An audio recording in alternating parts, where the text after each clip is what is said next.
I am going to be a little bit of a case study to tell you how a little history, that's all. In 1985, I guess it was late 84 when I was at Springfield, Massachusetts at the Basketball Hall of Fame, I said to the head of the Chinese Basketball Federation, who I think might have been a graduate of Springfield College, that it would be great as an act of friendship if we could someday host the Chinese national team as our guests. And actually, it's a little bit more complicated than I'm about to say it was, but sometime later we got a telex telling us, and I say telex, not an email, there was no internet then, that the team would be arriving at a certain date at a certain time. And indeed, with some delay in airline schedules, they did. And we called it the NBA China Friendship Tour.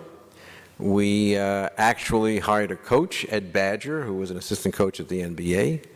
We had the team coached by 2 sessions with Red Auerbach and Wes Unseld, and buried in the NBA archives is footage of a game between the Cleveland Cavaliers at Springfield and the Chinese national team. And we were off and running. Some few years later, in a story that I'm always asked to retell when I'm in China, I went with the NBA's head of international television to CCTV, China Central Television, to keep an appointment that I thought we had. And we were told by the head of sport, Mr. Lee, that he had no such record of an appointment in his book. And so we said, okay, we'll just wait. And some hours later, having stayed in the lobby of CCTV, Mr. Lee came down, took us back up to his floor, and we made a deal that provided us with the obligation to give CCTV games for no rights fee and a split of the revenues that might come from sponsorships. There were a few dollars, that's all I'll say, but our games began to be widely distributed. And that was so very important to our development. And if you look at that development, which started, I tell you, from the friendship games, so I'm consistent with Minister Zhao's approach here, we went from CCTV to CCT5, which is a sports network, to the Shanghai Media Group, which ultimately, through a subsidiary, made available to Chinese audiences through satellite, some number, perhaps as many as 11 games a night in Mandarin. It's really been quite a ride from a television perspective, and most recently, arrangements after Sina.com to Tencent, our games are quite pervasively received in China. And we played our first game in China in 2004. Had been an earlier player exhibition game through the Players Association, but our first official exhibition game was in 2004 with Sacramento Kings and Yao Ming's Houston Rockets. Picking Yao Ming wasn't a bad idea to have him play in China, because truly it was like we were the Beatles on tour. The crowds were spectacular. And Yao sort of was the essence, after his being drafted by Houston, of what sports can do between nations, because fans in China came to know the U.S.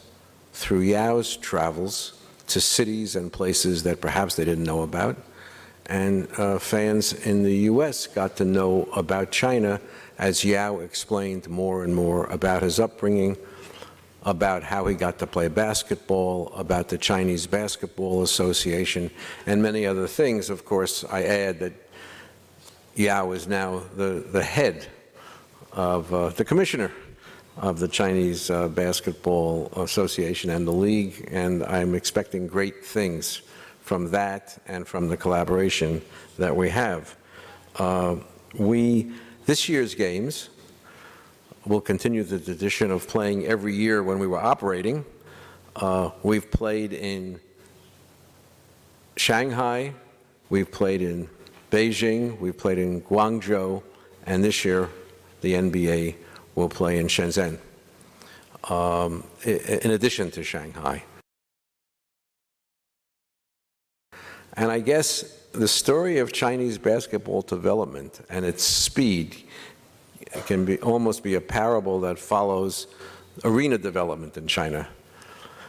Because in 2004 in Shanghai, we played in a building that I tell everyone was really terrific, except for the backboards we brought in, the floor, the lighting, the sound system, the video boards, and a remodel that was done to the locker rooms. Some years later, I was at a game at the brand new Mercedes-Benz Arena that think Staples Center, and it was constructed virtually overnight.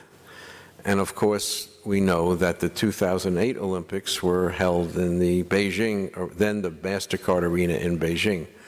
And when we did play in the MasterCard Arena, in the Mercedes-Benz Arena subsequently, which was owned by one institution, it seemed that the Shanghai Sports Authority was upset, perhaps, that it didn't have its own building.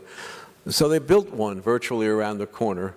And we had, I think it was the Lakers and the other team they were playing, practicing in the building that was used for the FINA championships in swimming and diving and the like. And then we played the main game in the Mercedes-Benz Arena. So the development was truly breathtaking. Over the years, the NBA's efforts in China have increased to the point of academies, to the point of offices in Beijing, Shanghai, Hong Kong. Basically, China is the second largest market for the NBA. And one could say all that from a little friendship game back in 1985. But our relationship with the Federation is strong. When Adam Silver, as Deputy Commissioner, met with Vice Premier Liu, she worked on a mandate with him that basketball would be taught in the schools of China, because for the reasons that Minister Zhao talked about, which is basketball, indeed most sports, are spectacular for confidence, for discipline, for hard work, and for the ability to learn how to be coached, and most importantly, for teamwork. And in addition, the sense of confidence and achievement, not to mention good health that comes from participation, is something that the NBA has continued to emphasize with its junior NBA program on a global basis.